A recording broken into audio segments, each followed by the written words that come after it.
तो आप सभी का पुनः बहुत-बहुत धन्यवाद भगवत गीता के सेशन में आने के लिए। तो हम लोग चौथे अध्याय पर हैं और चौथे अध्याय के आखिरी खंड का वर्णन चल रहा है, जिसमें भगवान श्री कृष्ण ने अर्जुन को कर्म, अकर्म और विकर्म तीनों का वैसे मूल तौर पे अकर्म और विकर्म का ज्ञान प्रदान कर रहे हैं। और उसमें अलग-अलग प्रकार के यज्ञों का भी हमने वर्णन सुना कि अलग-अलग प्रकार के जो कर्म करता है व्यक्ति, जब वो विभिन्न प्रकार के यज्ञ करता है, जिसमें से द्रव्य यज्ञ है या अ, स्वाध्याय यज्ञ है या फिर योग यज्ञ है, ये सब विकर्म की श्रेणी मतलब किसी न किसी हेतु के कारण हम कर रहे हैं। और जो कृष्ण कॉन्शियसनेस जो संकीर्तन यज्ञ है, वो कृष्ण भक्ति, वो कृष्ण भगवान की संतुष्टि के लिए किया जाता है। तो इसलिए उनका वो जो यज्ञ है, वो जो हम यज्ञ करेंगे, हरे कृष्ण महामंत्र का जो कर्म हम कर रहे हैं करने का, उसका कोई रिजल्ट नहीं लग रहा है। और रिजल्ट नहीं लग रहा है तो हमारे रिएक्शंस भी नहीं बन रहे हैं।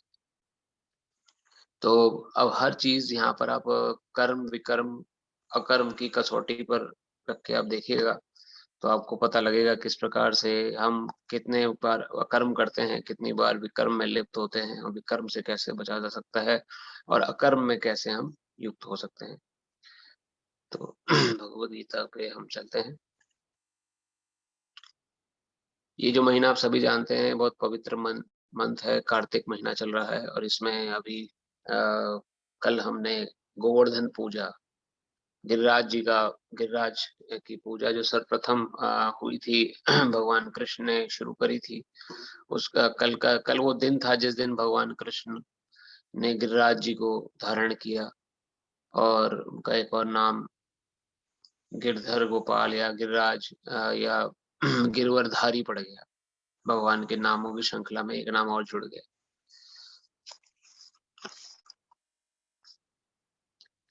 तो कल हमने गिरिराज जी की पूजा वैसे कल थी लेकिन मंदिर में आज मनाई जा रही है शाम को। और अगर आपके पास समय है और अगर आप आना चाहते हैं तो मंदिर में आज शाम को गिरिराज जी का अभिषेक गिरिराज जी की पूजा होगी। यहाँ मंदिर में सेटअप सब हो चुका है। अभी देखना अभी आपको मैं दर्शन भी करा दूंगा भगवान के, जिससे कि अगर आप नहीं आ पाए किन्हीं कारण से कम दर्शन आप कर सकें।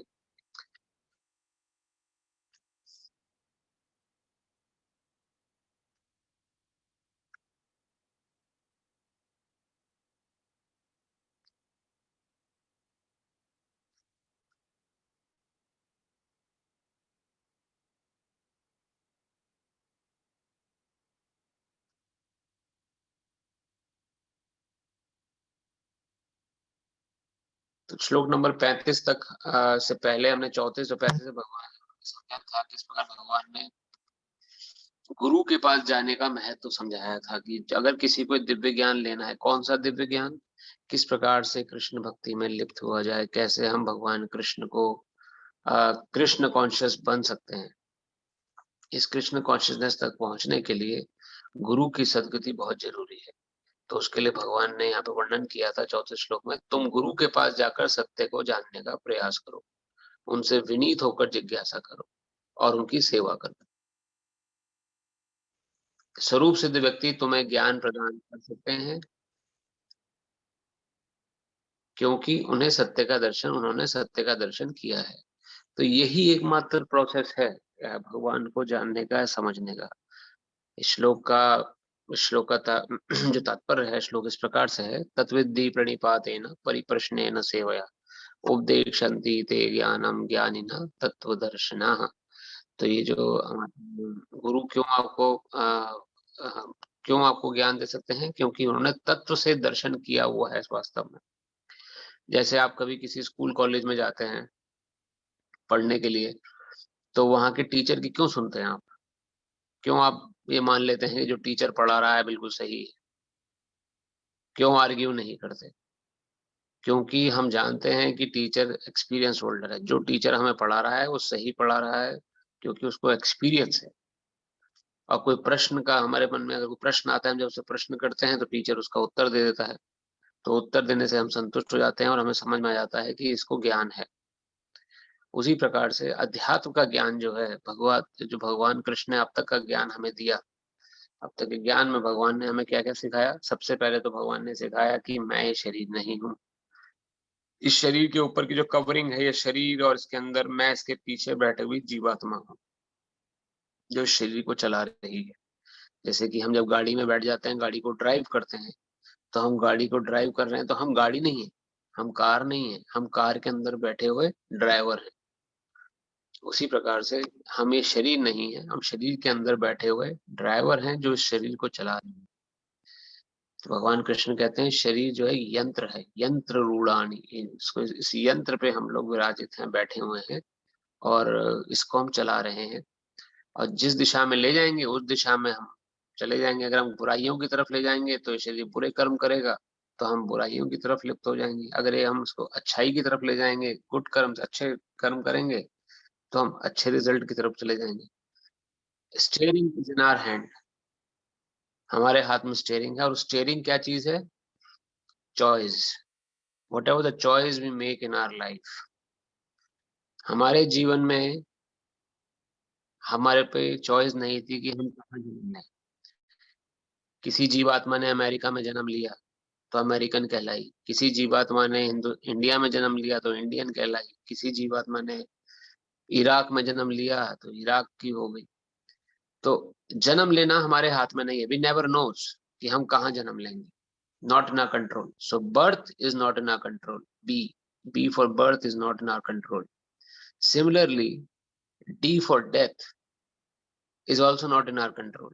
डेथ भी हमारे कंट्रोल में नहीं है। कहाँ मरेंगे? हिंदुस्तान में मरेंगे या अमेरिका में मरेंगे या किसी देश के किस कोने में जाके मरेंगे, कब मरेंगे, कैसे मरेंगे, क्या समय होगा, किस परिस्थिति में गुजर रहे होंगे, तो ये भी हमारे बस में नहीं है।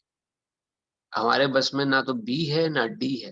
B for birth, D for death, कुछ भी हमारे कंट्रोल में नहीं है। हमारे कंट्रोल में क्या है? The letter C, between B and D. So between B and D there comes a letter C. Letter C क्या बोलता है? Choice. What choice we make in our life. क्या मुझे भगवत गीता सुननी चाहिए या मुझे भगवत गीता नहीं सुननी चाहिए? क्या मुझे भगवत गीता को पालन करना है या मुझे नहीं पालन करना है? क्या मुझे भगवत गीता की क्लास में जाना है या नहीं जाना है? क्या मुझे अपना जीवन सतोगुण की तरफ लेके जाना है या नहीं लेके जाना है? ये चॉइस हमारे ऊपर है। तो लेटर सी पे हमारा कंट्रोल है, ना हमारा लेटर बी पे कंट्रोल है, विच मीन्स बर्थ, ना हमारा लेटर डी पे कंट्रोल है, विच मीन्स डेथ। हम सिर्फ चॉइस ले सकते हैं, एंड दैट चॉइस, और जो चॉइस हम लेंगे वो हमारा अगला जीवन निर्धारित करेगी कि हमें अब आगे किस तरफ जाना है। तो सी इज द स्टेयरिंग व्हील। जैसे हम बताया ना, कार के अंदर हम बैठे हैं, इस कार का स्टेयरिंग क्या है? लेटर सी। चॉइसेस हमें लेनी है, हर क्षण हर पल जीवन के हमें जीवन में चॉइसेस लेते जाना है। अगर भगवत गीता का साथ होगा तो भगवत गीता के अनुसार चॉइस लेंगे तो अवश्य ही सफलता मिलेगी। ये भगवान की वाणी भगवत गीता वर्णन कर रही है। यहाँ पर स्वयं भगवान ने, हमने अभी आपने देखा होगा, अगर आपको याद हो, पिछले श्लोक में ही भगवान ने कहा था कुछ श्लोक पहले। उसके अर्थ को एक बार हम पढ़ते हैं ताकि हमें समझ में आए भगवान ने क्या कहा था।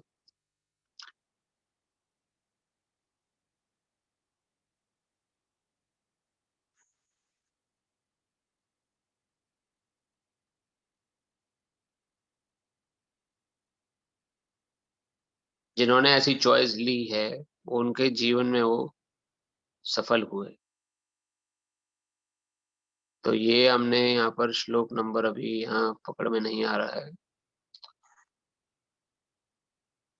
उसको भगवान ने बुद्धिमान कह के संबोधित किया था। तो कहने का अर्थ ये है कि अभी जितने भी हम लोग चॉइसेस ले रहे हैं हमारे जीवन में कि हमें अकर्म करना है या कर्म करना है, या हमें किस प्रकार, तो ये सब हमें ज्ञान कौन कराएगा? स्कूल कॉलेजों में तो पढ़ाया नहीं जा रहा है। ना हमारी टीचर जानते हैं, ना हमारे माता पिता को ज्ञान था, ना हमारे माता पिता के माता पिता को ज्ञान था। किसी को ज्ञान नहीं था कि किस तरह का जीवन हमें जीना है। हमें मूवीज ने या टीवी के थ्रू जो संस्कार हमारे मन में आए, हमारी majority of the people life उसी के अनुसार हो गई। अगर मूवी में ये ना दिखाया जाता कि आप जितनी भी मूवी आप देखें, हर मूवी की एक हैप्पी एंडिंग होती है। Majority of the movie they all ends with a happy note, कि कोई भी दुखद स्थिति में रह के मूवी एंड बहुत कम होती, जिनका सीक्वल बनना होता है वो मूवी दुखद एंडिंग होती है ताकि अगले पार्ट में उसको आगे से कंटिन्यू कर सके। लेकिन ज्यादातर मूवी हैप्पी एंडिंग के साथ होती है। क्या हमारा जीवन हम मूवी से रिलेट कर सकते हैं? हमारे जीवन में सुख और दुख दोनों आते रहते हैं, तो हैप्पी एंडिंग, एक एवरलास्टिंग एंडिंग उसकी कल्पना में अपने जीवन को बिताना, तो मूवी के अनुसार हमें, जो हमने अपना जीवन बनाया कई लोगों ने, इसलिए दुख अपने जीवन उठाते हैं, इसलिए कई लोग सुसाइड करते हैं। ये सब ज्ञान कहाँ से मिलता है? तो भगवत गीता में तो है नहीं। भगवत गीता में भगवान ने कभी नहीं कहा कि अगर जीवन में हताश हो जाओ तो अपने शरीर को त्याग दो। किसी धर्म ग्रंथ में नहीं लिखा है। ना भगवत गीता की बात छोड़िए, ना हिंद, ना कुरान में लिखा है, ना बाइबल में लिखा है, ना गुरु ग्रंथ साहिब में लिखा है कि अगर जीवन में हताश हो जाओ, डिसअपॉइंट हो जाओ, then commit suicide. From where we are learning that? हम कहाँ से वो लर्न कर रहे हैं टू कमिट सुसाइड? जहाँ तक सुसाइड का रेट इतना ज्यादा है आज के समय में कि people are just committing suicide because they are disappointed, they have no hope, they feel no hope in their life, that's why they are committing suicide.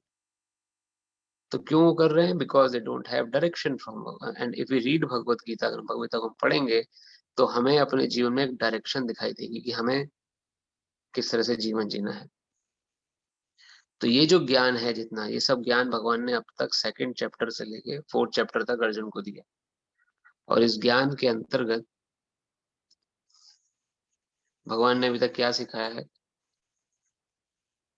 कि हमें किस प्रकार से कर्म करना है जिससे कि हमें हताश न होना पड़े, अकर्म में लिप्त होना है। और अकर्म के बाद फिर उन्होंने यज्ञों के बारे में बताना शुरू किया था। 3 प्रकार के यज्ञ हैं, उनमें से कौन से यज्ञ कर्म में आते हैं, कौन से अकर्म में आते हैं। तो आज हम 36वें श्लोक से आगे बढ़ेंगे।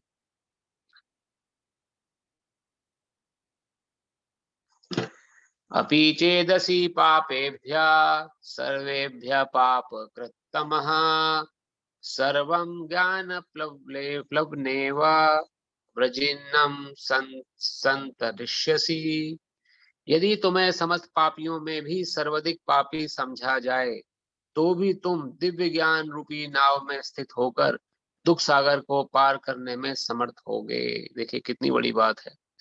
हमारे जीवन में हमने कितने ही बड़े पाप क्यों ना किए हों अब तक, अब जब ज्ञान हो गया है भगवत गीता का और उसके हिसाब से हम दिव्य ज्ञान अर्जित कर लेते हैं, तो भगवान, या भगवान की वाणी है, देखिए भगवत गीता मैंने नहीं लिखा, मेरे गुरु ने नहीं लिखा, ये भगवत गीता में साक्षात भगवान कह रहे हैं, कितने ही बड़े से बड़े पापी क्यों ना हो तुम, समझा जाए तो भी तुम इस दिव्य ज्ञान रूपी नाव में स्थित होकर, कौन से दिव्य ज्ञान की बात हो रही है यहाँ?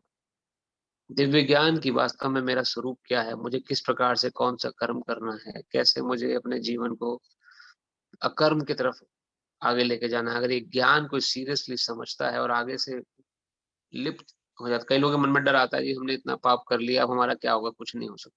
ऐसा नहीं है, भगवान उस विचारधारा को नकार रहे हैं। भले ही आपने कितने बड़े से बड़े पाप क्यों ना करे हो, इस दिव्य ज्ञान को लेने के बाद क्या हो जाएगा, दुख सागर से पार करने में समर्थ हो जाओगे।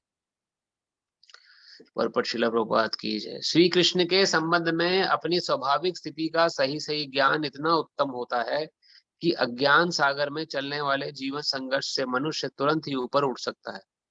ये भौतिक जगत कभी कभी अज्ञान सागर मान लिया जाता है, तो कभी जलता हुआ जंगल। सागर में कोई कितना ही कुशल तैराक क्यों ना हो, जीवन संघर्ष अत्यंत कठिन है। यदि कोई संघर्षरत तैरने वाले को आगे बढ़कर समुद्र से निकाल लेता है तो वह सबसे बड़ा रक्षक है। भगवान से प्राप्त पूर्ण ज्ञान मुक्ति का पथ है। कृष्ण भावनामृत की नाव अत्यंत सुगम है, किंतु उसी के साथ साथ अत्यंत उदात्त भी है। उदात्त अर्थात डिफिकल्ट टू अचीव, अगर हमने उसको नहीं सीरियसली लिया। अगर हम सीरियसली नहीं लेंगे तो भगवान हमारे मन में बैठे हैं। आज सुबह की भागवतम क्लास में हमने यही श्लोक पढ़ा। भागवतम में भगवान क्या, हमारे, हम सभी के अंदर ही बैठे हैं। He knows everything about us. हमारे मन में क्या चल रहा है, हम क्या सोच रहे हैं, हम क्या विचारधारा बना के चल रहे हैं, हम क्या प्लानिंग कर रहे हैं। Krishna knows everything because he is inside us. ये परमात्मा रूप में भगवान चेत गुरु रूप में अंदर ही बैठे समझ रहे हैं सब कुछ। वो जानते हैं इसके अंदर कितना डेडिकेशन है, कितना प्रपंच है, कितना वो सीरियसली आगे बढ़ रहा है, कितना सीरियसली भगवत की बातों को फॉलो नहीं कर रहा है। He knows everything. We cannot befool Krishna at any point of time. उनको सब चीजें पता है। तो जब भगवान देखते हैं कि इसके मन में अभी इच्छा नहीं है भक्ति की, तो ठीक है, चलो इसको थोड़ा एंजॉय करने देते हैं, लगा दो उसको एंजॉयमेंट में। तो भगवान वहां पर अंदर से ही चेत गुरु श्री भागवत मंडल में आता है कि जिसके मन में डिजायर होती है मटेरियल संसार को भोगने की, कि संसार में तो सुख है, हमें सुख क्यों नहीं ले लेना चाहिए, संसार का सुख लेते हैं, एंजॉय करते हैं। यहाँ पर भक्ति सब बात की बातें हैं, बाद में देखेंगे, बूढ़े हो जाएंगे तब तब करेंगे पूजा पाठ, तब करेंगे भगवान का नाम। अभी क्या रखा है, अभी तो पैसा है, एनर्जी है, ताकत है, यूएस सिटीजनशिप है, क्या कमी है हमारे पास अभी, लेट्स एंजॉय। तो ये भावना गलत नहीं है किसी तरह से भी, लेकिन इस भावना में लिप्त होकर सबसे बड़ी गलती क्या होती है, we waste our time in most of the things. इस समय का सदुपयोग। कृष्ण भक्ति का अर्थ ये नहीं कि आप जंगल चले जाएं, कृष्ण भक्ति करते हुए भी आप इंजॉयमेंट कर सकते हैं, you can enjoy but in proper consciousness. तो वही चीज की यहाँ पर हमें शिक्षा लेनी है भगवत गीता से। इंजॉयमेंट बुरा नहीं है, लेकिन इंजॉयमेंट के बाद में आप somebody सेलिब्रेटिंग सम फेस्टिवल, और सेलिब्रेशन के दौरान उनके मन में क्या आया, चलो आज हम नॉनवेज खाते हैं। आपका सेलिब्रेशन हो गया, लेकिन आपने कितने जीवों की नृशंस हत्या कर दी अपने एंजॉयमेंट के पीछे। हम पिछले दिनों श्रीमद् भागवतम की अपनी इवनिंग क्लास में पढ़ रहे थे कि जो लोग नॉनवेज खाता है, जो प्लान करता है नॉनवेज खाने का, जो काटता है नॉनवेज जो जीव को, या जो फैसिलिटी प्रोवाइड करता है, ऐसे 6 प्रकार के 6 काइंड ऑफ पीपल, उनको एक ही प्रकार का दुख देखना पड़ता है। All 6 go to hell, Bhagavatam के अनुसार। श्रीमद् भागवतम में हमने पढ़ा 2 दिन 3 दिन पहले। तो इंजॉयमेंट हमने किया, ठीक है, हमने खूब इंजॉय किया, खूब अपने दोस्तों को कॉल किया, हमने non veg party call out करी, और उसमें हमने कई लाख टर्कीज को, कई लाख चिकन्स को हमने बिना वजह बिना कारण के मशीन के अंदर दे दिया, मार दिया। And now we are enjoying the taste of the dead bodies. तो श्रीमद् भागवत का वर्णन करता है, ऐसे लोग जो होते हैं, दे आर मूविंग ग्रेवयार्ड्स। जैसे ग्रेवयार्ड होता है, ग्रेवयार्ड में हम मृत शरीर को दफना देते हैं, ऐसे जो नॉनवेज ईटर्स हैं, दे आर मूविंग ग्रेवयार्ड्स। तो हमें एंजॉयमेंट का असली मतलब सीखना है। हमें यहाँ पे भगवान किसी भी चीज से निषेध करने को नहीं कह रही है, ये तो दिव्य ज्ञान की बात यहाँ हो रही है। इस दिव्य ज्ञान में कृष्ण को अपने जीवन से जोड़ना है, कुछ छोड़ना नहीं है हमें। तो इस श्री कृष्ण के संबंध में अपनी स्वाभाविक स्थिति का सही सही ज्ञान इतना उत्तम होता है कि अज्ञान सागर में चलने वाले जीवन संघर्ष से मनुष्य तुरंत ही ऊपर उठ सकता है।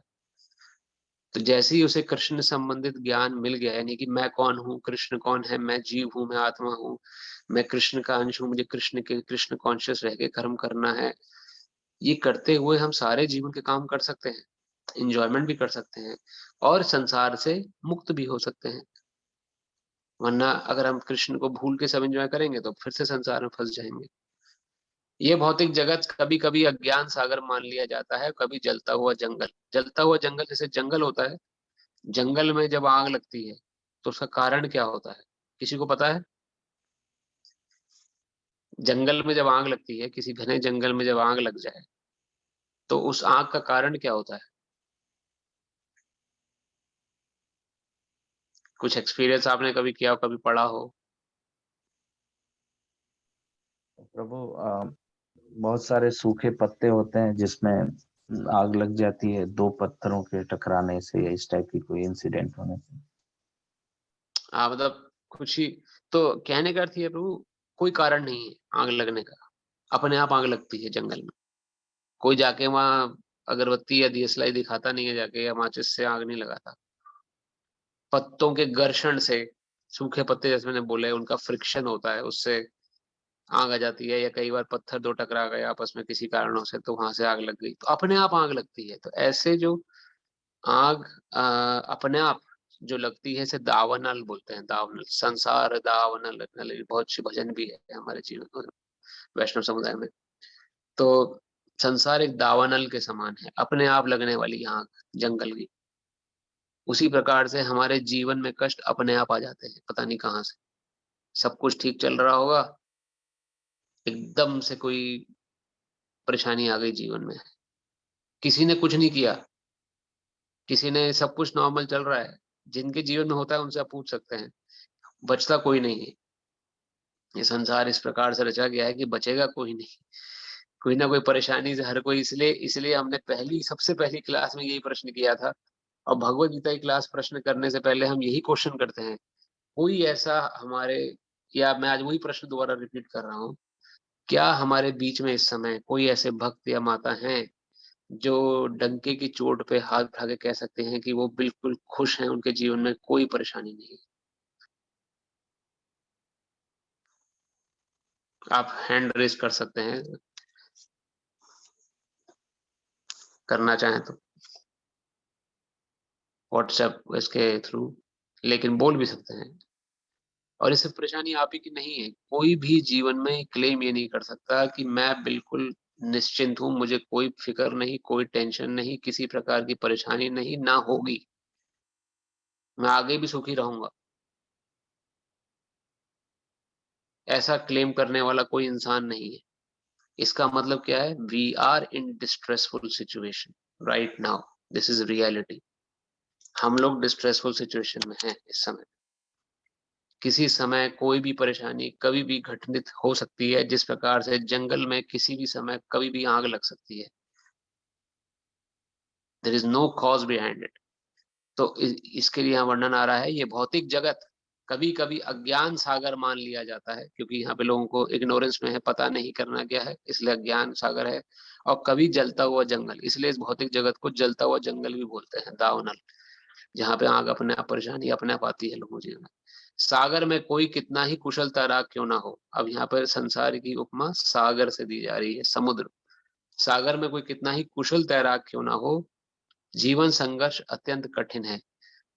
No matter how much expert we are, कितना ही स्किल सेट क्यों ना हो हमारे पास, जब जीवन में परेशानी आएगी तो फेस करना बड़ा मुश्किल हो जाएगा। कोई भी परेशानी आ सकती है ऐसी जिसको हम अपने स्किल से दूर ना कर सकें उस परेशानी। कोई बहुत ही मन जिससे परेशान हो जाए, दुखी हो जाए, ऐसी घटना हमारे जीवन में घट जाए, घट सकती है, कभी भी घट सकती है। कितना ही कोई समझदार, बुद्धिमान, वैभवशाली, ताकतवर इंसान क्यों ना हो, लेकिन वो इससे बच नहीं सकता। वो यहाँ वर्णन है भगवत गीता में, और इसकी सच्चाई हम सभी जानते हैं। कितने बड़े बड़े, इतने बड़े बड़े नेता, जो इतने ताकतवर, पावर थी उनके पास, पोजीशन थी, सिक्योरिटी थी, उसके बावजूद वो लोग मारे गए। तो ये संसार का नियम सब पे एक समान लागू हो रहा है। संसागर में कितना ही कुशल तैराक क्यों ना हो, जीवन संघर्ष अत्यंत कठिन है। यदि कोई संघर्षरत तैरने वाले को आगे बढ़कर समुद्र से निकाल लेता है तो वह सबसे बड़ा रक्षक है। और यहाँ किसकी इंडिकेशन हो रहा है? गुरु का इंडिकेशन हो रहा है, जो सदगुरु है, जो भगवान ने पिछले श्लोक में वर्णन किया था, तत्विद्धि प्रणिपातेन परिप्रश्नेन सेवया। तो इस संसार सागर से सबसे पहले तो क्या करना है? सबसे पहले तो हमें इस रियलिटी में वापस आना है। अभी क्या है, ये मूवीज ने और बाकी सब सोशल मीडिया ने हमें रियलिटी से बहुत दूर फेंक दिया है। हैप्पी एंडिंग लाइफ की होगी, या कभी क्या होगा, या संसार में जैसे तुम चलो सब चलेगा। We have to come back to reality. Reality क्या है? संसार दुखालयम अशाश्वतम। ये संसार का नाम ही दुखालय है। We are in distressful situation right now. और हमें करना क्या है समय? इस समय मुझे यहाँ से निकलने की तैयारी करनी है। जैसे कि अब निकलने का मतलब ये नहीं, कई लोग डर जाते हैं, अरे यार तो मारने मरने की बात कर रहे हैं। मरने मारने की बात नहीं हो रही यहाँ पर।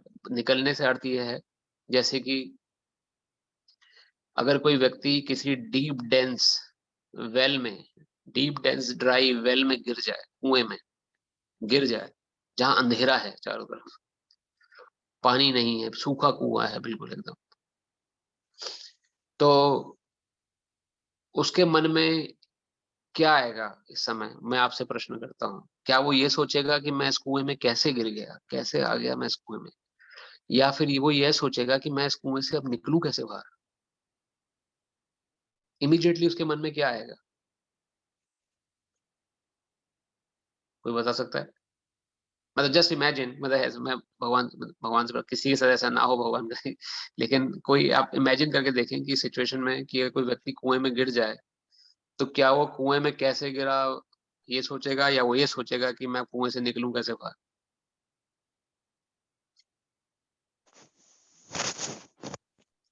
निकलने की बात सोचेगा प्रभु।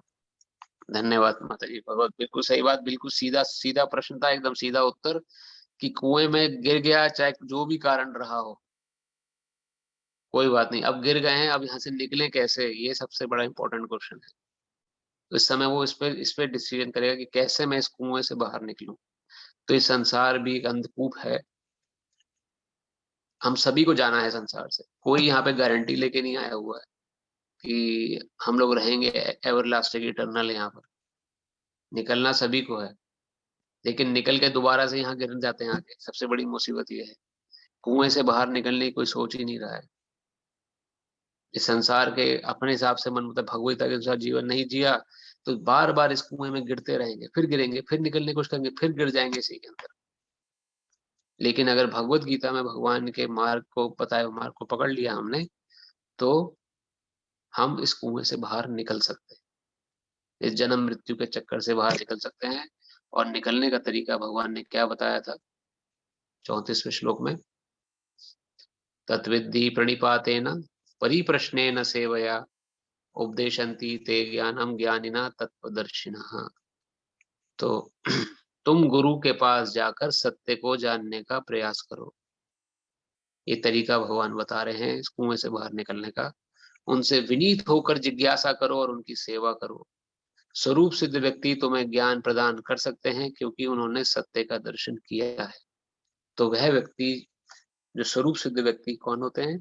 जो ऑथेंटिक गुरु हैं, यानी कि कोई साधु सन्यासी जो किसी ने भगवा चोला पढ़ लिया उसी के शरण में चलेगा नहीं। संसार में बहुत ढोंगी साधु भी हैं, उनसे बचना भी है। उनसे बचने का तरीका हमने पढ़ ही पढ़ चुके हैं। गुरु परंपरा के अंतर्गत हमें गुरु धारण करने हैं और उनकी शरण में रह के उनको सुनना है, अगर हम वाकई में इस कुएं से बाहर निकलना चाहते हैं। नहीं तो इस कुएं से बाहर निकलने का प्रयास करते हैं, फिर इस कुएं में गिर जाते हैं, फिर निकलते हैं, फिर गिर जाते हैं, फिर निकलते हैं। ऐसे कई जन्म हो चुके हैं आपको और हमें इस संसार में। इस संसार में आपका और हमारा कितना प्रयास। अभी अभी हमें फील हो रहा है कि हम यूएस में हैं तो यही हमारी लाइफ है। नहीं, भग, भगवत गीता के अनुसार, शास्त्र के अनुसार हमारी कई जन्म हो चुके हैं पहले, और कई जन्म आगे होने वाले हैं। पता नहीं कितने जन्म होंगे, कब जाके मुक्ति मिले, पता नहीं, कुछ नहीं पता। ये प्रोसेस चलता आ रहा है कई जन्मों से। हमें लगता है अभी जो हमारे जीवन के दुख हैं यही दुख हैं, लेकिन सबसे बड़ा दुख हमारे गुरु महाराज कहते हैं ये जन्म मृत्यु का चक्कर है। इस जीवन में हमें लगता है दुख हमारे ये बिछुड़ गए सगे संबंधी, या वो दूर चले गए, या वो ये कोई वहां कोई हमें, हमारे पास पैसा नहीं है, धन नहीं है, या यूएस सिटीजनशिप नहीं है। ये प्रॉब्लम्स हमें बहुत बड़ी प्रॉब्लम्स दिखती हैं, लेकिन इससे बड़ी प्रॉब्लम है birth, death, old age and disease. These are the real problems of life: birth, death, old age and disease. इसको जब तक हम नहीं फॉलो करेंगे, इसको जब तक हम नहीं दूर करने का प्रयास करेंगे, तो हम नहीं निकल सकते। और उसका इलाज यहाँ भगवान बता रहे हैं, गुरु के पास जाना बहुत जरूरी है। श्लोक नंबर 37।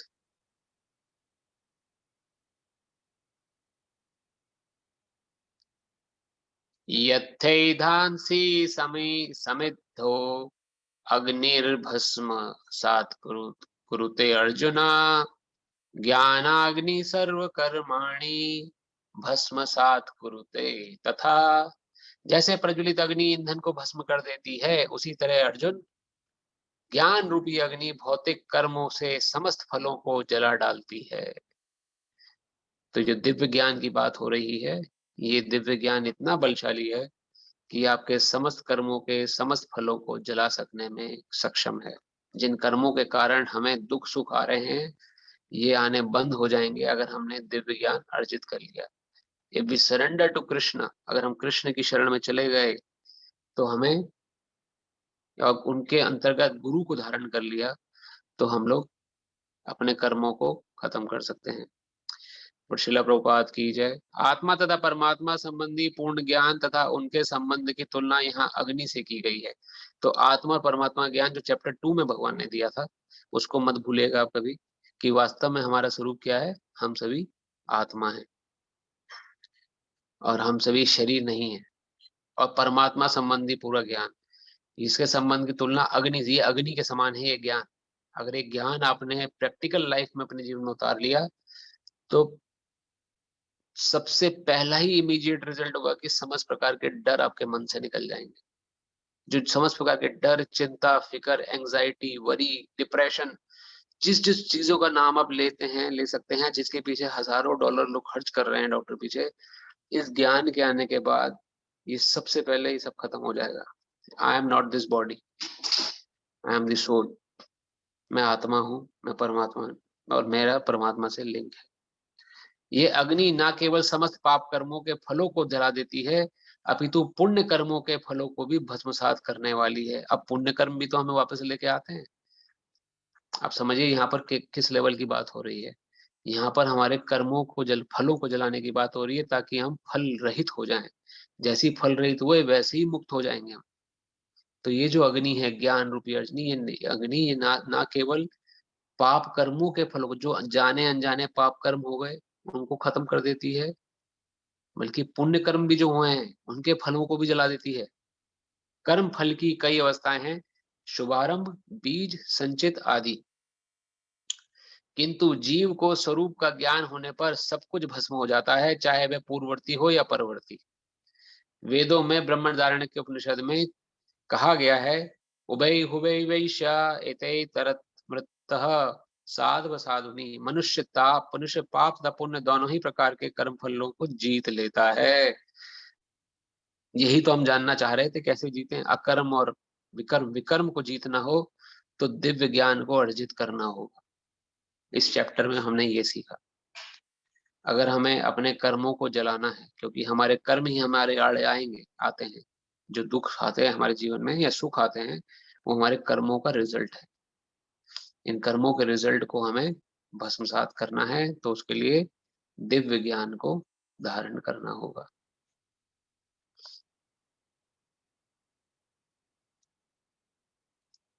श्लोक संख्या नंबर 38। न हि ज्ञानेन सदृशं पवित्रमिह विद्यते, ततस्वं तत्स्वयं योग संसिद्ध कालेनात्मनि विन्दति। इस संसार में दिव्य ज्ञान के समान कुछ भी उदात्त तथा शुद्ध नहीं है। ऐसे ज्ञान समस्त योग का परिपक्व फल है। जो व्यक्ति भक्ति में सिद्ध हो जाता है, वह यथा समय अपने अंतर में इस ज्ञान का आस्वादन करता है।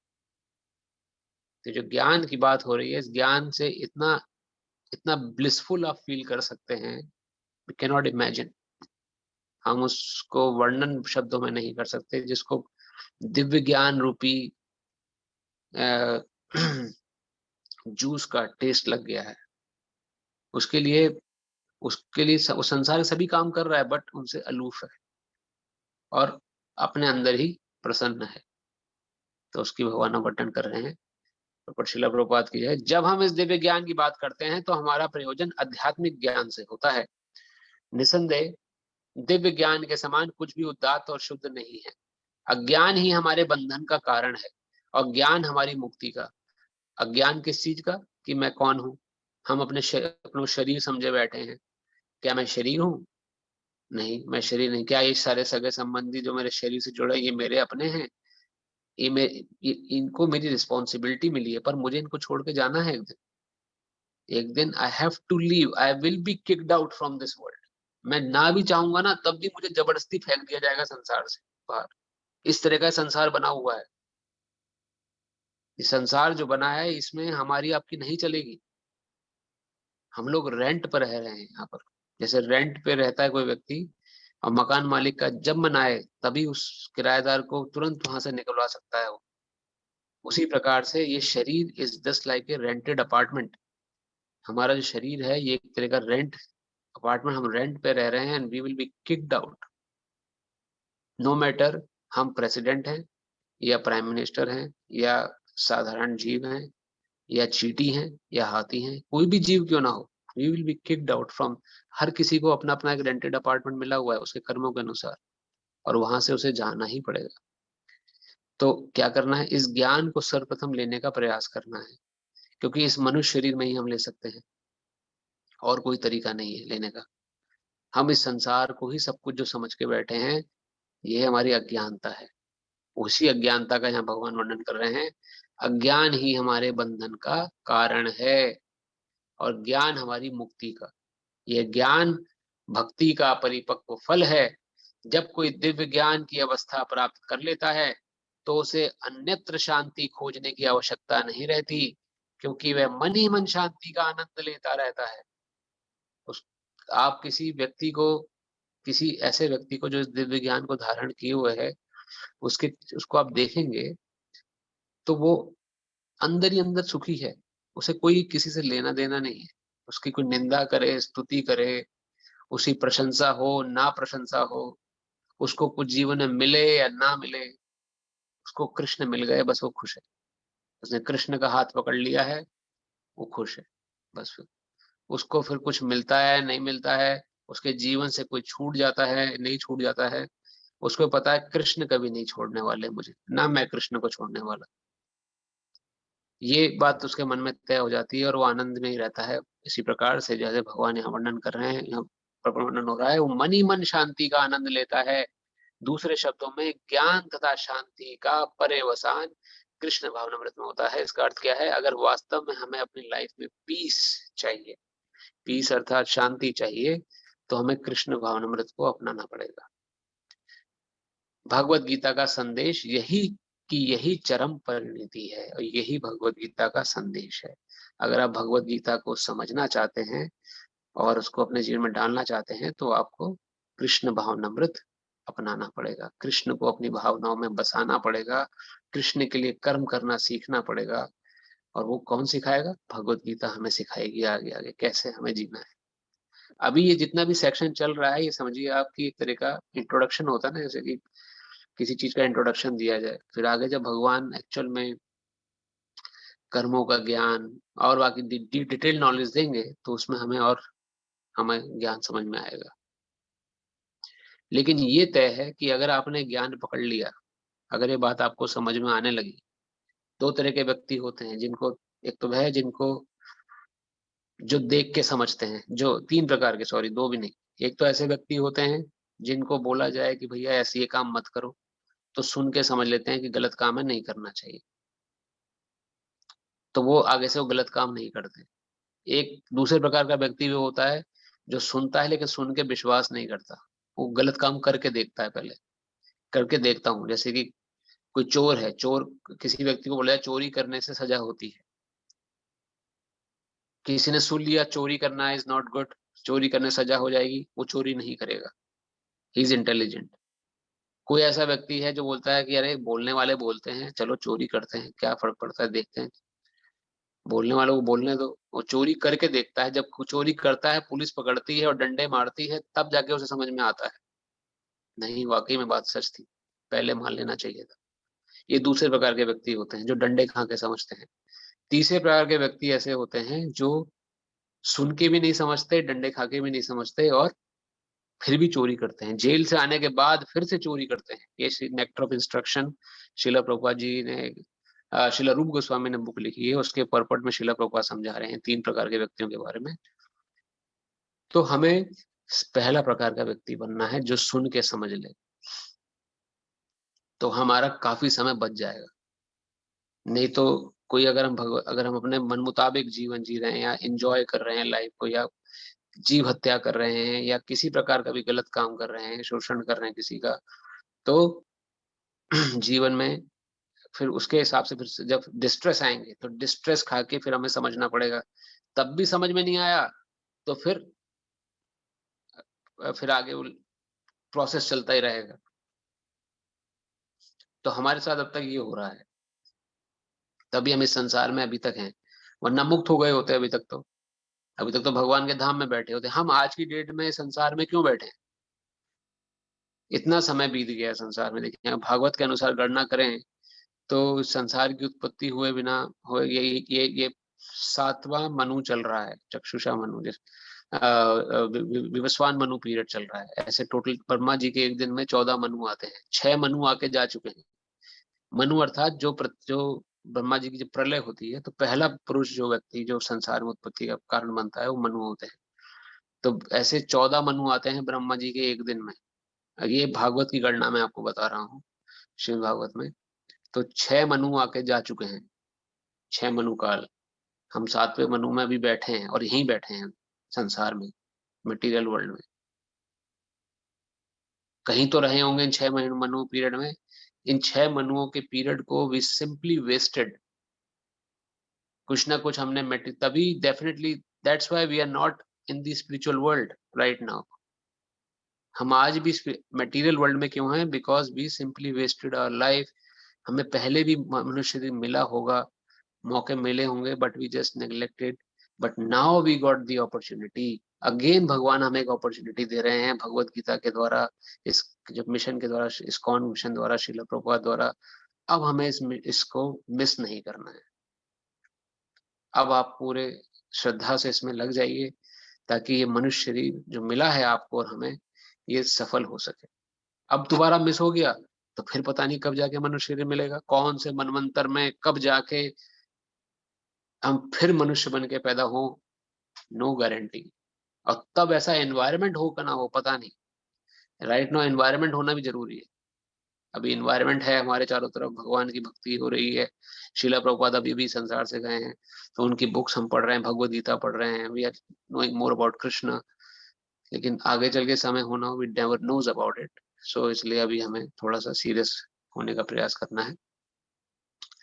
2 श्लोक और रह गए हैं, हम इसको आज चैप्टर को ही खत्म करेंगे ताकि हम 5th चैप्टर पे अगले क्लास से शुरू हो सके।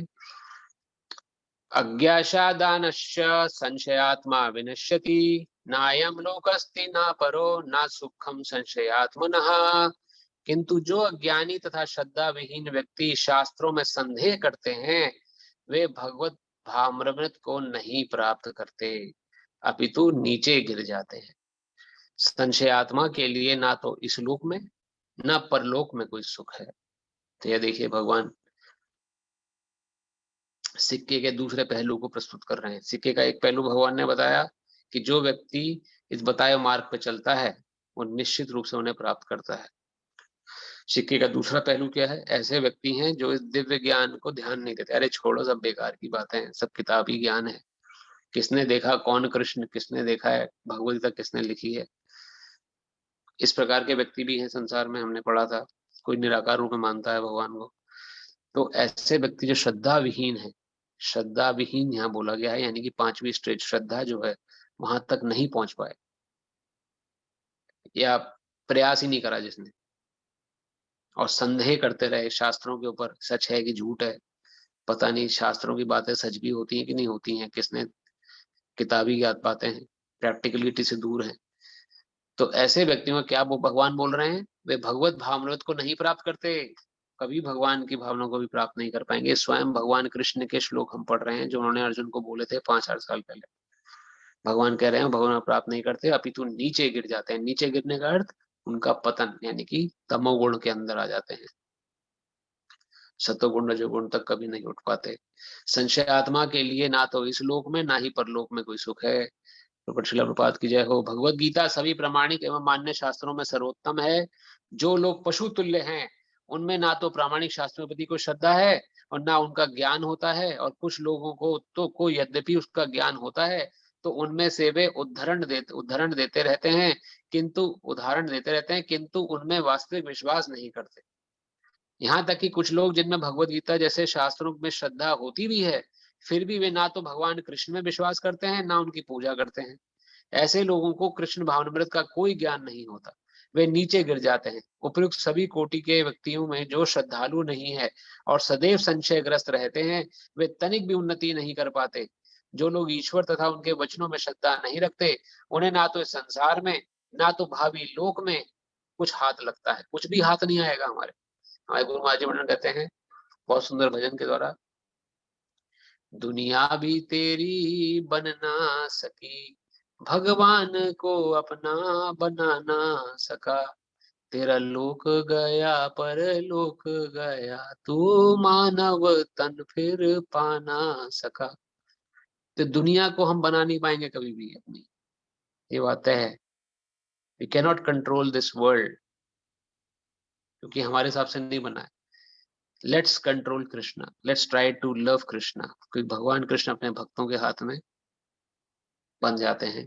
तो यहाँ कह रहे हैं कि उपयुक्त जो लोग ईश्वर था उनके वचनों श्रद्धा नहीं रखते, ना तो संसार में ना तो भावी लोक में कुछ हाथ लगता है, उनके लिए किसी भी प्रकार का सुख नहीं है। अतः मनुष्य को चाहिए कि श्रद्धा भाव से शास्त्रों के सिद्धांतों का पालन करे और ज्ञान प्राप्त करे। इसी ज्ञान से मनुष्य आध्यात्मिक अनुभूति के दिव्य पद तक पहुंच सकता है। दूसरे शब्दों में आध्यात्मिक उत्थान में संशयग्रस्त मनुष्यों का कोई स्थान नहीं मिलता। अतः मनुष्य को चाहिए कि परंपरा से चले आ रहे महान आचार्यों के पद चिन्हों का अनुसरण करे और सफलता प्राप्त करे। तो यहाँ पर सफलता प्राप्त करने का क्या तरीका बताया जा रहा है? परंपरा के द्वारा, किसी को भी गुरु नहीं बना लेना। गुरु बहुत ढोंगी भी हैं बाहर। परंपरा युक्त ज्ञान, जिस जो गुरु परंपरा से, जो भगवान कृष्ण की परंपराएं, 4 परंपराएं आ रही हैं, ब्रह्मादि माधव गौड़ीय संप्रदाय जिसमें इस्कॉन आता है, श्री निम्बक, साउथ इंडिया में 3 परंपराएं हैं, जिसमें से एक परंपरा है श्री संप्रदाय जिसके प्रमुख आचार्य हैं श्रीपाद रामानुजाचार्य। तीसरी परंपरा है रुद्र संप्रदाय जिसके प्रमुख आचार्य हैं श्रीपाद विष्णु स्वामी। और चौथी परंपरा है 4 कुमार संप्रदाय जिसके प्रमुख आचार्य हैं श्रीपाद निम्बक आचार्य। तो ये इन आचार्यों से जो परंपरा प्रारंभ हुई है वो परंपरा वैलिड परंपरा है। उसके अंतर्गत कभी भी अपने लाइफ में सीरियस हो, अगर भक्ति के गुरु बनाना चाहें तो अब इन परंपराओं के अंतर्गत अपने गुरु बना सकते हैं। हर किसी को गुरु नहीं बनाइएगा।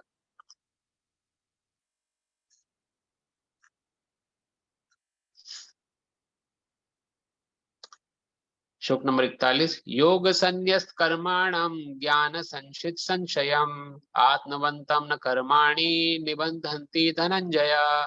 जो व्यक्ति अपने कर्म फलों का परित्याग करते हुए भक्ति करता है और जिसके संशय दिव्य ज्ञान द्वारा विनष्ट हो चुके होते हैं, वही वास्तव में आत्मपरायण है। हे धनंजय, वे कर्मों के बंधन में नहीं बनता। भगवान कृष्ण कह रहे हैं जो कर्मों के फलों का त्याग करते हैं, यानी कि या तो कर्म का त्याग करते हैं सब छोड़ के भगवान की भक्ति करें, नहीं, या जो कर्म फल का त्याग कर रहे हैं, कर्म फल यानी जो भी आप काम कर रहे हैं उसका जो रिजल्ट आ रहा है, जैसे आप जॉब कर रहे हैं उसकी कुछ रिजल्ट आता है, सैलरी आती है, कुछ ऐसा कुछ भी आता है, उसको त्याग करने का क्या है, उसका कुछ सेवा भगवान की सेवा में लगा रहे हैं, कुछ परसेंट आप भगवान के पुस्तक वितरण करवा रहे हैं, या उसका कुछ आप अपने निडी या जरूरतमंद लोगों में भगवत गीता डिस्ट्रीब्यूट कर रहे हैं। ये होता है कर्म फल का परित्याग। अपनी इच्छा से आप अपने कर्म फल को जितना आपकी सहूलियत है उस हिसाब से भगवान की सेवा में लगा रहे हैं। और जिसके संशय दिव्य ज्ञान द्वारा मिट गया है, और जिसका संशय अर्थात कि मैं कौन हूँ, कहाँ से आया हूँ, मेरा वास्तविक स्वरूप क्या है, ये जिसने दिव्य ज्ञान अर्जित कर लिया है भगवान से कि वो आत्मा है, भगवान का सेवक है और उसे अकर्म करना है, ये दोनों काम जब पैरेलली चलते हैं तो कर्म बंधन में नहीं बनता इंसान और भगवान की भक्ति में आगे अग्रसर हो जाता है। तो श्रील प्रभुपाद की जय हो। जो मनुष्य भगवत गीता की शिक्षा का उसी रूप में पालन करता है जिस रूप में भगवान श्री कृष्ण ने दी थी, तो वह दिव्य ज्ञान की कृपा से समस्त संशयों से मुक्त हो जाता है। पूर्णतः कृष्ण भावना भावित होने के कारण उसे श्री भगवान के अंश रूप में अपने स्वरूप का ज्ञान पहले ही हो जाता है। अतएव निसंदेह वे कर्म बंधन में से मुक्त है।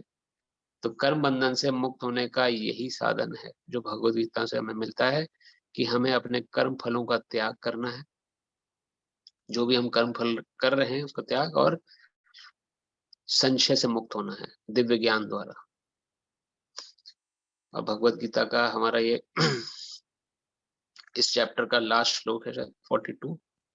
इसके बाद हम लोग चैप्टर 5 प्रदान करेंगे। तस्माद् ज्ञान संभूतम हृतस्थम ज्ञान सिन्नात्मनः छित्त्वैन संशयं yoga मातिष्ठोतिष्ठ Bharat.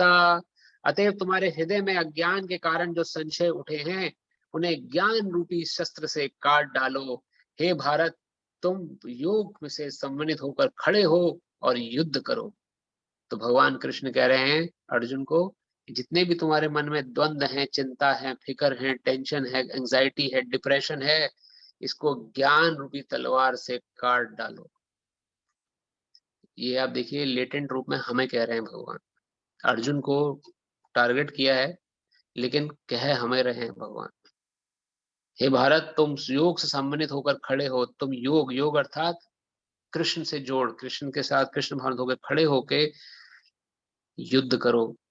B Krishna conscious and then go to your work. तब आप अपने काम में लगिए। युद्ध करने का अर्थ क्या है? अपना निजी कार्य करना। अर्जुन का उस समय कार्य था युद्ध करना। हमारे लिए संकेत है, जो भी आप अपने डेली काम कर रहे हैं कृष्ण भावनामृत में होकर खड़े होकर करें। इस अध्याय में श्रील प्रभुपाद की जय, इस अध्याय में जिस योग पद्धति का उपदेश हुआ है वह सनातन योग कहलाती है। इस योग में दो तरह के यज्ञ कर्म किए जाते हैं। एक तो द्रव्य का यज्ञ और दूसरा आत्मज्ञान यज्ञ, जो विशुद्ध आध्यात्मिक कर्म है। यदि आत्म साक्षात्कार के लिए द्रव्य यज्ञ नहीं किया जाता तो ऐसा यज्ञ भौतिक बन जाता है। तो द्रव्य यज्ञ अगर आत्मसाक्षात्कार नहीं हो रहा तो भौतिक बन जाएगा। किंतु जब कोई आध्यात्मिक उद्देश्य या भक्ति से ऐसा यज्ञ करता है तो वह पूर्ण यज्ञ होता है। आध्यात्मिक क्रियाएं भी दो प्रकार की होती हैं, आत्मबोध या आत्म स्वरूप को समझना और श्री भगवान विषयक सत्य। जो भगवत गीता के मार्ग का पालन करता है वह ज्ञान की इन दोनों श्रेणियों को समझ सकता है। उसके लिए भगवान के अंशस्वरूप आत्मज्ञान को प्राप्त करने में कोई कठिनाई नहीं होती। ऐसा ज्ञान लाभप्रद है क्योंकि ऐसे व्यक्ति भगवान के दिव्य कार्यकलापों को समझ सकता है। इस अध्याय के प्रारंभ में स्वयं भगवान ने अपने दिव्य कार्यकलापों का वर्णन किया है। जो व्यक्ति गीता के उपदेश को नहीं समझता वह श्रद्धा विहीन है, और जो भगवान द्वारा उपदेश देने पर भी भगवान के सच्चिदानंद स्वरूप को नहीं समझ पाता तो यह समझना चाहिए कि वह निपट मूर्ख है।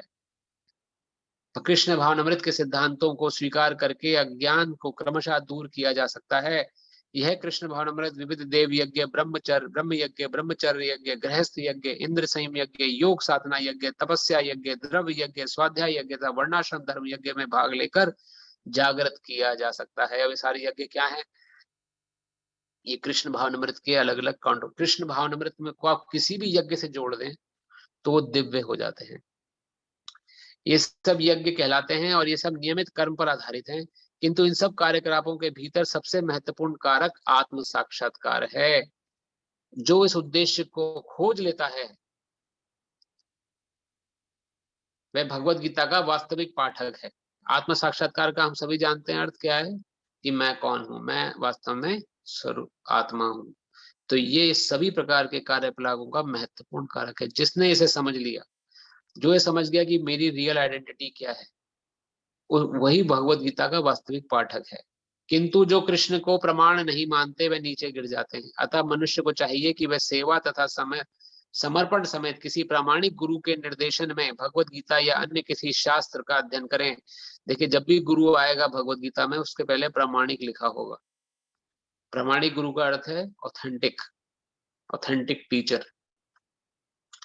प्रामाणिक गुरु अनंत काल से चली आने वाली परंपरा में होता है और वह परमेश्वर के उन उपदेशों को से तनिक भी विपत नहीं होता जिन्हें उन्होंने लाखों वर्ष पूर्व सूर्यदेव को दिया था और जिनसे भगवत गीता के उपदेश इस धराधाम पर आए। अतः गीता में ही व्यक्त भगवत गीता के पद का अनुसरण करना चाहिए और उन लोगों से सावधान रहना चाहिए जो आत्मश्लाघावश अन्यों को वास्तविक पद से विपत कर देते हैं। तो ये वो वाले गुरु हैं जो कि प्रामाणिक नहीं है। भगवान निश्चित रूप से परम पुरुष हैं और उनके कार्यकलाप दिव्य हैं। जो इसे समझता है वह भगवत गीता का अध्ययन शुभारंभ करते ही मुक्त हो जाता है। इस प्रकार श्रीमद् भगवत गीता के चतुर्थ अध्याय दिव्य ज्ञान का भक्ति वेदांत तात्पर्य पूर्ण हुआ। हरिओम। तो आज हमने चौथे अध्याय को यहाँ पर विराम दिया है। तो इस अध्याय में भगवान कृष्ण, इस अध्याय का शीर्षक था दिव्य ज्ञान, और दिव्य ज्ञान में भगवान ने क्या बताया कि वास्तव में हमें इस इग्नोरेंस से बाहर निकलना है कि मैं शरीर नहीं हूँ। आत्म साक्षात्कार को समझ लेना है पहले, मैं वास्तव मेरा स्वरूप क्या है। जब मुझे अपना स्वरूप ज्ञान हो जाएगा तो मैं जो भी कर्म करूंगा वो कृष्ण भावनामृत कर्म होंगे, क्योंकि मेरा स्वरूप क्या है, मैं आत्मा हूँ। और मैं किसका अंश हूँ? मैं परमात्मा का अंश। परमात्मा कौन है? कृष्ण है। और इस ज्ञान को प्रैक्टिकलिटी के लेवल पे समझने के लिए हमें गुरु धारण करना पड़ेगा। हमें एक ऐसे व्यक्ति की खोज करनी पड़ेगी, या अपने जीवन में हमें गुरु बनाने पड़ेंगे जो कि हमें सही ज्ञान दे सके प्रैक्टिकल लेवल पर। तो इन्हीं शब्दों के साथ आज हम अपनी कथा को यहीं विराम देते हैं। आपके मन में कोई प्रश्न हो, कोई रियलाइजेशन हो जो आप शेयर करना चाहें तो आप शेयर कर सकते हैं। 5 मिनट हमारे पास उसके लिए है। फिर मैं आपको भगवान के दर्शन करा दूंगा। आज हम मंदिर में हैं तो आप भगवान के दर्शन लाभ भी ले सकते हैं आज के दिन।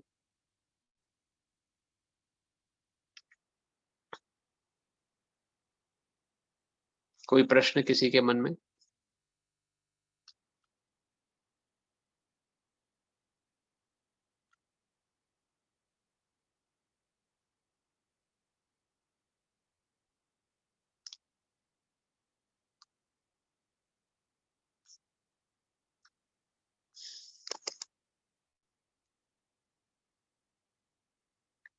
कोई प्रश्न नहीं, सबको सब समझ में आ गया लगता है ऐसा मुझे। तो अगले हफ्ते हम लोग 5वें अध्याय को प्रारंभ करेंगे। थोड़ा सा आपसे प्रार्थना है कि आप रिकॉर्डिंग सुनिएगा, तो हम छोटा सा उसमें एक सेशन करेंगे प्रश्नोत्तर का, जिसमें देखेंगे कि आपको कितना अभी तक समझ में आया। साथ साथ छोटा छोटा ये असाइनमेंट असेसमेंट करने का उद्देश्य बस यही है कि हम कुछ भूले नहीं और अपने जीवन में इन बातों को, क्योंकि दिव्य बातें हैं, कोई भी इसमें मेरे मन की बात नहीं है। जिस प्रकार हमारे जीवन का कल्याण हुआ, हम चाहते हैं सभी के जीवन का कल्याण हो। जैसे प्रभुपाद जी कृपा से, हमारे गुरु महाराज जी कृपा से हम भगवत गीता को पालन करने का प्रयास कर रहे हैं, ऐसे हमारा इस कार्यक्रम, इस सेशन का एक ही उद्देश्य है कि सभी अपने जीवन को लाभान्वित करें और ये व्यर्थ की जो चिंता, फिकर, टेंशन, एंजाइटी, डिप्रेशन, ये सब परेशानियां हैं मन में हम जो पाल के चल रहे हैं, ये निकल जाए मन से।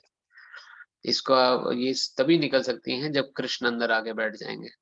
जब कृष्ण बैठ जाएंगे तो हमें कोई चिंता नहीं रहेगी, सब कुछ कृष्ण अर्पित रहेगा, चाहे फिर कृष्ण जैसे भी रखें। तो इन्हीं शब्दों के साथ आप सभी का बहुत बहुत धन्यवाद और देरी से आने के लिए आज के लिए क्षमा प्रार्थी हैं, क्योंकि थोड़ा सेटअप में टाइम लग गया था, लेकिन प्रयास करेंगे कि समय पे ही कार्यक्रम शुरू हो ताकि समय पे समाप्त हो। हरे कृष्णा। हरे कृष्ण प्रभु जी।